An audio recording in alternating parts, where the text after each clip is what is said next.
السلام علیکم، ہائے دوستوں، میں ہوں یاسین احمد اور میں آپ کو اپنے اس یوٹیوب چینل انفارمیٹیو ورلڈ میں خوش آمدید کہتا ہوں۔ ناظرین، آج سائنس نے بہت تیزی سے ترقی کی ہے، مگر اس کے باوجود بھی ہم بہت سی چیزوں کو حسرت بھری نگاہوں سے دیکھتے ہیں، جن میں ایک مارس بھی ہے۔ انسان مارس پہ انسانی بستی بسانے کے سوانح خواب تو دیکھ رہا ہے، مگر وہاں زندگی کا آگے بڑھنا کس قدر مشکل ہے، اس کے لیے ناسا نے حال ہی میں ایک فیصلے جاری کی، جو کہ آج کے اس ویڈیو میں ہم آپ کو بتانے جا رہے ہیں۔ تو ویڈیو کی جانب بڑھنے سے قبل آپ سے یہ ریکویسٹ ہے کہ اگر آپ نے ابھی تک ہمارے اس یوٹیوب چینل کو سبسکرائب نہیں کیا تو اس کو سبسکرائب کر کے ساتھ موجود بیل کے آئیکن کو پریس کریں، تاکہ ہمارے ہر نئے آنے والے ایسے ہی معلوماتی ویڈیو آپ کو بر وقت اور بآسانی مل سکیں۔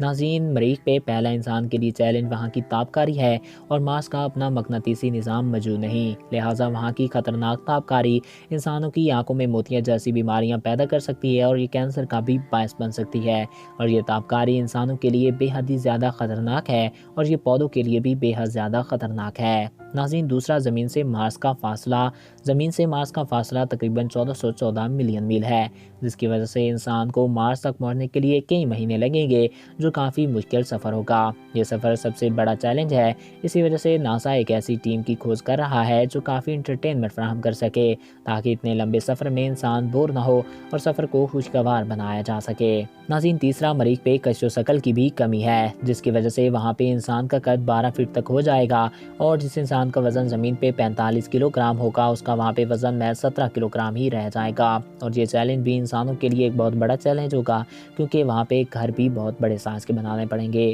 ناظرین، چوتھا ہے مارس کا موسم۔ مارس کا موسم انسان اور پودوں دونوں کے لیے ایک بہت بڑا چیلنج ہے، اور وہاں پہ طوفان بھی بہت ہی زیادہ زمین کے مقابلے میں کافی تیز اور زیادہ آتے ہیں۔ گرمیوں میں مریخ کا درجہ حرارت 30 ڈگری اور سردیوں میں یہی درجہ حرارت -140 تک بھی چلا جاتا ہے۔ ناظرین، پانچواں ہے آکسیجن۔ آکسیجن کے بنا لائف پاسبل نہیں، اور مارس پہ آکسیجن ہی موجود نہیں۔ وہاں کی فضا میں صرف 5% آکسیجن اور 95% کاربن ڈائی آکسائڈ ہے، جس کی وجہ سے وہاں لائف کو آگے بڑھنے میں کافی دقت ہوگی، اور انسان کچھ ہی گھنٹوں میں مر جائے گا۔ مگر ناظرین، اس سب کے باوجود ناسا کا کہنا ہے کہ سال 2030 میں خلا بازوں کا ایک عملہ مارس پہ قدم رکھے گا، اور اس کے ساتھ یورپی خلا بازوں کا عملہ بھی 2050 تک مارس پہ قدم رکھنے کا دعویٰ کرتا ہے۔ مگر یہ سب کچھ کتنا کاریگر اور کتنا اچھا ثابت ہوگا، یہ تو وقت ہی بتائے گا۔ ناظرین، آپ اس سب کے بارے میں کیا رائے رکھتے ہیں؟ ہمیں کمنٹس باکس میں ضرور آگاہ کیجیے گا۔